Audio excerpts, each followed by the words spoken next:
All right, Two Black, Two Strong, Mega Blast, Aziatikk Blakk. We are at Jackson State University.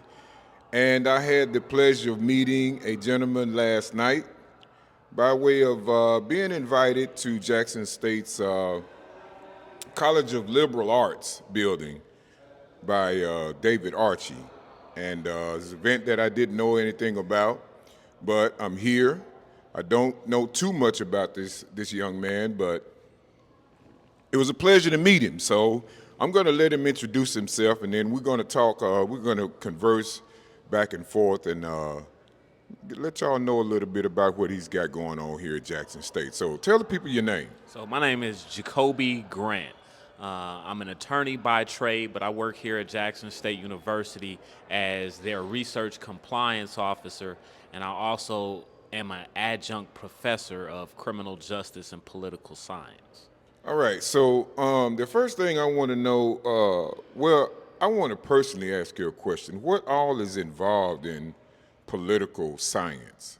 So one of the things we try to teach in our Department of Political Science, and what it's really all about, is having an adequate and sufficient understanding of how political systems work, whether it's a democracy, authoritarian, totalitarian, understanding the difference between different governmental structures, and also, once you've done that, understanding how socio-political processes work based on the type of government that people are subject to. How did you become interested in political science? Well, I started as a child, I grew up wanting to be a police officer. I came to college, went to Hines Community College. I majored in criminal justice, and it was there I had my first opportunity to get practical law enforcement experience. Hines had a co-op program with the Hines County Sheriff's Department. At the time, Sheriff Malcolm McMillan was also sheriff and police chief. And through that program, I was allowed to spend 2 weeks in each unit of the sheriff's department. And I had did such a good job that they offered me a position as a radio dispatcher in Raymond, which was like in walking distance from where I was going to school. And it was that experience, that internship and co-op, where my mind and thinking shifted. I wanted to be a police officer because I've always been passionate about helping people. And I thought that in my capacity as a police officer, I'd be able to help the community. But when I got that practical experience, I learned that in a law enforcement role, you cannot provide socio-political solutions. Law enforcement is designed to just do exactly that, enforce the law. And a lot of times, enforcement of the law does not allow you to address and resolve social issues. So after I graduated, or prior to graduation, Dr. DeAndre Ori, who's here still at Jackson State today, was on campus, and he recruited me to come to Jackson State, and we began discussing political science. So I came to Jackson State after he recruited me, and it was here I met the belated Dr. Isaiah Madison. Many people may not know he was the attorney who worked the Ayers case. And he was responsible. He introduced me to the idea of law school. He saw what my passion was about socio-political issues, and he introduced me to the possibility of understanding how laws are formed, how they work, how you modify them, public policy in itself. And from Jackson State, I decided to go to Mississippi College School of Law and use my law degree and law license, not necessarily to practice law, but to understand the legislative and public policy processes so I could actually help people resolve socio-political issues. Okay, so you grew up wanting to be a police officer here in Jackson, Mississippi, I presume. No, I'm originally from a place called Zion, Illinois. It's about 45 minutes straight north of Chicago, 50 minutes straight south of Milwaukee on the border of Illinois and Wisconsin. If you all are familiar with the Blakk incident, I grew up right there in that Kenosha, Zion area. So originally, I'm kind of a Yankee, but I do have family ties, like most Southerners or most Yankees, to Mississippi. My family is from the Rankin County, Florence area. And our family reunion we've had for, I think this coming year will be year number 64. But every summer we would travel here, and some summers I would spend with my grandmother as she cared for her parents. And I come from a family of Jacksonians, so it was like once I got out of high school, I'm coming down here to go to college. I want to be with my grandparents. I'm the only child, oldest grandchild, and I want to come here to take care of my grandparents. So that's how I migrated south. Okay. Now, what influenced you as a child to want to go into law enforcement? I used to watch Cops with my granddad, America's Most Wanted, John Walsh, and I grew up on Matlock and In the Heat of the Night. I used to like In the Heat of the Night a little more than Matlock, and I always wanted to be like Lieutenant Lonnie Jameson. Okay. And so that's where I got and there was a deacon in our church when I was a child, Mr. Cornell Beasley. He worked as a police officer, and I don't know, he was like a figure I was drawn to as a child. I would go sit next to him at church. He was on the usher board, so rather than sitting next to my grandma, I used to always go sit next to Deacon Beasley. And he actually gave me my first interaction with law enforcement. I think I was probably about 7 or 8 years old, and he took me on a tour of the police department back home, the sheriff's department, and from that, just In the Heat of the Night, the shows I used to watch, it seemed something, like I say, thought I could help people, and that's what it transformed into, from what I watched to I want to be that. For the past couple of nights, the past couple of nights that I've had the pleasure of being here and watching you move around, you move so gracefully with your students. You have a great relationship with them and that sort of thing. So I'm guessing that you love your job, Oh yeah, what you do here. most All definitely. right, now on the outside of that, I see the programs that you all have going here. What is your particular role in that field? Well, I didn't just design these. When I first got to Jackson State, I was strictly doing research compliance. There was an organization at the time, Mississippi Votes, who approached me and they wanted to start an on-campus chapter here. They needed an advisor, so I agreed.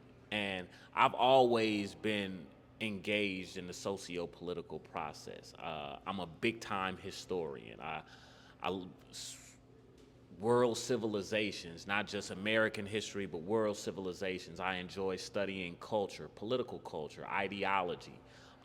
It's somewhat fascinating because you see different ways of life. And so when I got the opportunity to advise an organization centered on civic engagement, it triggered something. I immediately thought about the civil rights era and where we are now. And I said, we're really in a modern civil rights fight. 50, 60 years, 70 years ago, African Americans were fighting to be citizens still. And when I say be citizens, I mean get the right to vote. Because America was built on a principle of democratic elitism. And that political philosophy, which our country is still run on today, requires people to select an electorate to make decisions for them. And so I said, well, we're not fighting for the right to vote, but right now we have to get African Americans and young people as a whole to understand the importance of voting. So it hit me and dawned on me like we're in a modern civil rights fight. People, not just black people, but white people, brown people, they don't vote anymore. And that is the bedrock and foundational principle of America. Citizens are the people who make choices about who makes the choices for the society. Absolutely. And so they gave me that role, and each year I began working with students. And what I love most is I've been able to recruit different students each year. I started with 2 students who were actually graduating, but they helped me recruit more students. And each year I've lost students, but I've gained more. And a lot of the programs that we have are based on, this was what we did when we first started. We would host candidate informationals. And so the idea or concept is consistent, and the students just change. So it was, and I try to pitch it to my students is this is your opportunity to leave something lasting, not only here at Jackson State, but in the surrounding community, and ultimately make a true change nationally. I'm gonna be real transparent with you on something. I fell into a slump of not voting because I felt that my vote didn't count. I felt that votes were fixed and that sort of thing. What can you say to a person that has fell into that slump, or a person that feels or really think that they know that their vote doesn't count? I'd say, number one, I'd point them to the American political philosophy of democratic elitism and explain to them how citizenship is tied to voting. And then they still say, man, well, I go from there and I explain, well, the lower the level of the voting type of voting pool you're in, whether it's a municipal, local county, state, and then federal, the lower the level, the more important your vote becomes because there's smaller populations. The municipality is smaller than the county is smaller than the state, and the state is comprised of federal districts. And so what people have to understand is, and I always point them to the quote about the great Malcolm X. Malcolm X stated that we are not outnumbered, we are outorganized. And see, what a lot of people forget is that voting is strategic. It requires some level of awareness and education on what is the the best strategy to gain the best amount of votes. That's why you see politicians, they target certain types of people with their messages. And that is organization. And you can point and look at the MAGA movement as a primary example. They may not be the most educated citizens. They may vote against their interests, but they organize in a manner to educate themselves on when to turn out at the polls for whatever reason, and they turn out in masses more than other groups and denominations.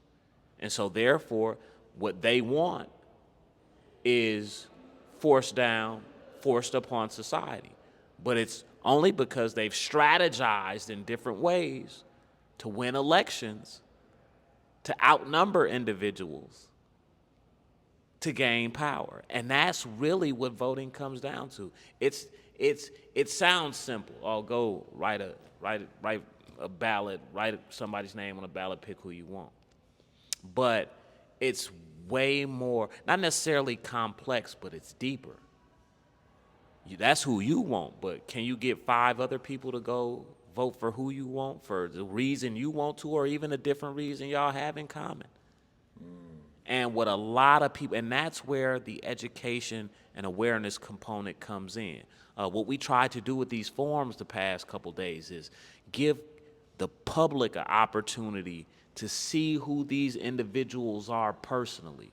If you notice, we had them each come up one by one individually. So now the people who see them just see them. They just hear them. And hopefully form an opinion on that person, whether they should or should not vote for them, based on the information that they get. And it works because my students, they were texting me all throughout the group chat about things they noticed about the individual candidates that either would swing their vote or wouldn't swing their vote. And that's what people have to understand. The education process is where and why you will feel important. Because when you don't know about a person, you don't care how they feel. But when you do know about a person, it kind of either makes you gravitate toward or away from them. And so that's the mindset we have to have with voting. People have to understand that it is important. But the only way you'll find out its importance is once you educate yourself on who these people are running for office. Make yourself aware of when do I turn out to vote. And that's ultimately how you will sort of offset that natural or innate apathy that, okay, my vote doesn't count. Because that's what this is based on.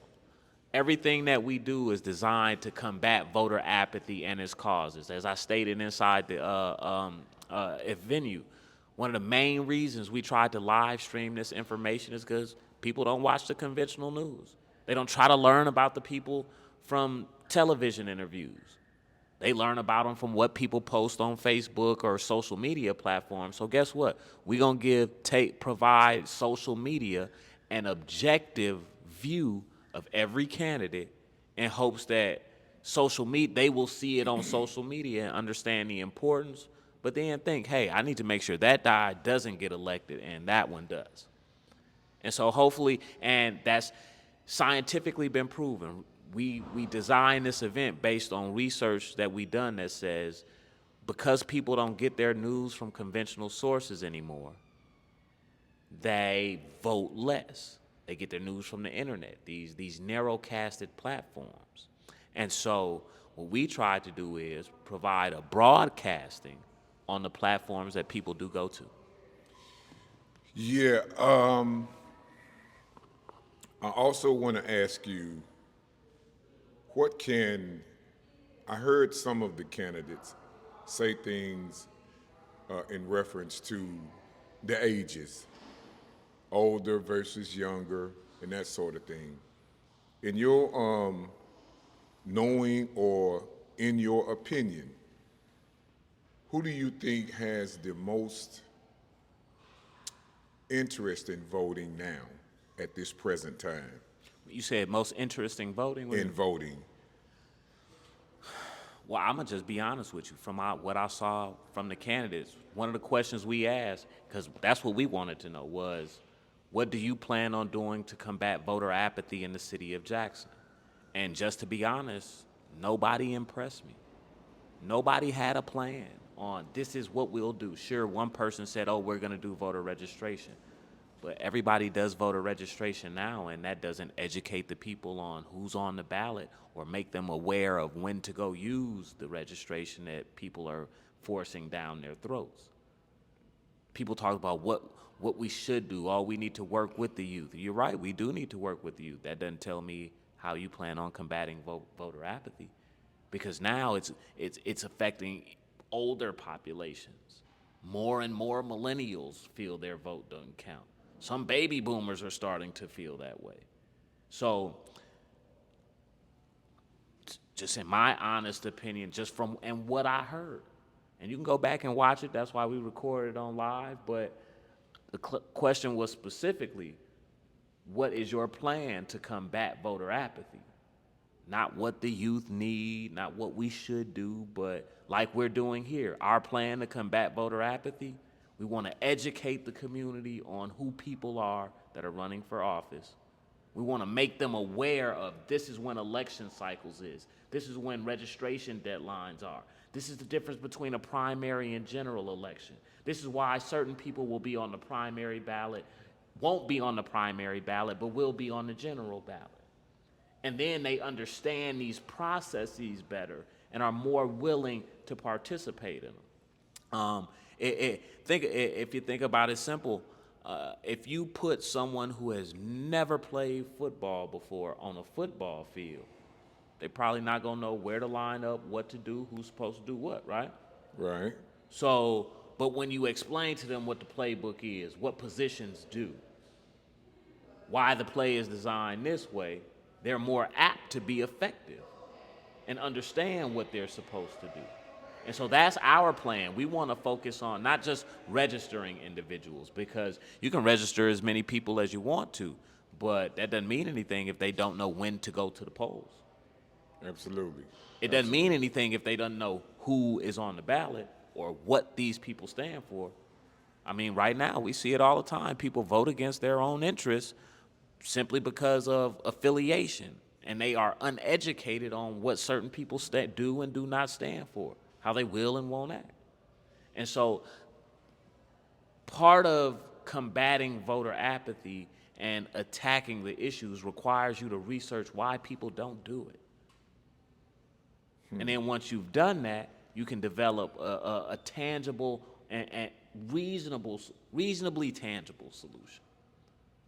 But from what I could see tonight, it doesn't seem as if any of the candidates really researched the causes of voter apathy to be able to design a plan to attack it here in the city of Jackson. What can an individual like myself do to help with this?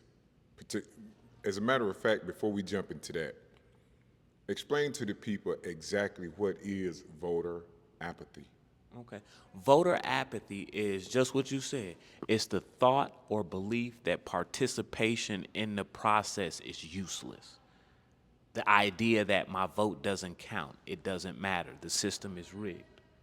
That is different. I'd like to explain one thing. That is different from voter antipathy, which also affects the community. Voter antipathy is the idea that this process isn't designed for me. No matter how I participate, it will not benefit me in any way. So there's a slight, the words are similar, but there's a slight difference. But the apathy part, really, there's an idea or belief that participation is pointless. Is this considered a disease today?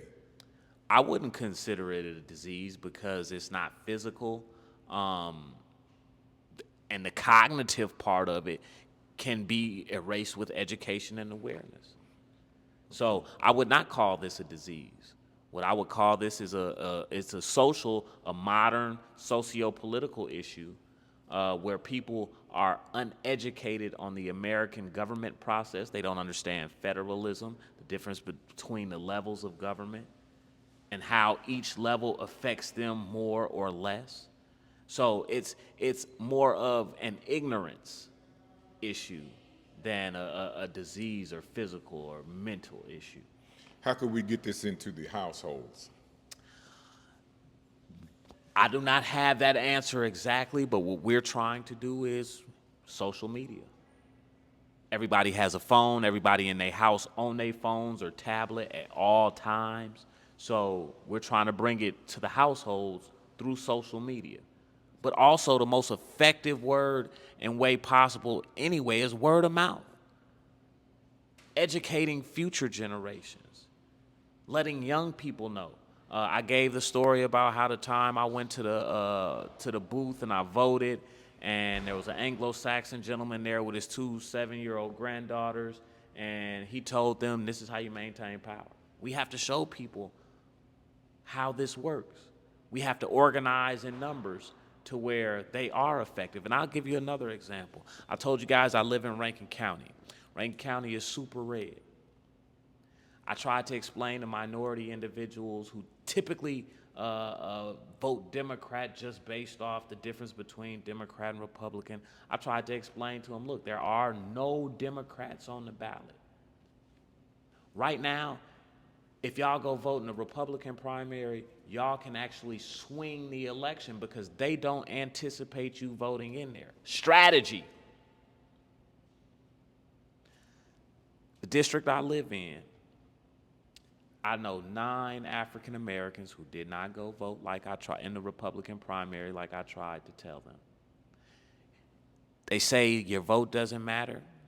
Well, in our district, at the end of election night, it was tied. It was a dead tie. Sid Scarborough and Mike Windham were tied. The next day, the clerk comes in and says we have to wait for the very last 2 mail-in ballots to be counted to determine who the winner is. This is where that education component comes in. Last 2 ballots come in. 1 ballot is correct. 1 ballot is incorrect. Sid Scarborough is my county supervisor. I made sure I went back and told them 9 people that told me they didn't go vote in the Republican primary, and I threw it in their face. See, you could have swung this election just like I said, because they didn't expect you to vote. Would have been more numbers. You could have determined who the supervisor was. So you can't never tell me your vote doesn't count. You know, and it's using illustrations like those. Again, the strategy part, organizing in a fashion to vote strategically so you can see the impact of your your position, political position. Sometimes, yes, it is true. One vote rarely can make a difference. But voting is about organization and strategy, not one person. Politicians don't make decisions for just one person, even when it does benefit them. It benefits somebody else too. And we have to have that mindset. It has to be more than one person. It's like a team sport. As great as Jordan was, he depended on the other four. Absolutely. As great as Tom Brady was, he depended on the other 10. Absolutely. Lastly, give the people a little bit of insight on how you organize these two particular forums that I attended, and what can we look for in the near future? Well, my students organize this. We sit down, brainstorm ideas, but this particular event, we actually launched this event for the very first time for the state and local elections back in 2023. We had our very first Meet the Candidate informational, and it ran just like this. We had everybody on the Hinds County ballot and all of the state officials come in one by one, explain who they are, what their platform is, and why they should be voted for. And so what we did was we just took that same format and applied it to this election. And what we try to do is, especially in election cycle years, we keep up with election cycles because in the fall we have this event called Politics on the Plaza every September. And it's an opportunity for any local politicians, state politicians, federal politicians who will be on that November ballot or aren't even up for office to come fraternize with our students, meet our students, so we can show these young people that, okay, you are involved in the process. These people will be asking for your vote. And so we try to have that event in September. If there is an election in November, we always try to have some type of meet the candidates, and we try to stay away from debates and panels because our ultimate goal is to educate the public as a whole. So we focus on trying to create events where the candidates have an opportunity to express who they are and what their plan is. I appreciate you. Appreciate you. No Y'all doubt. go vote.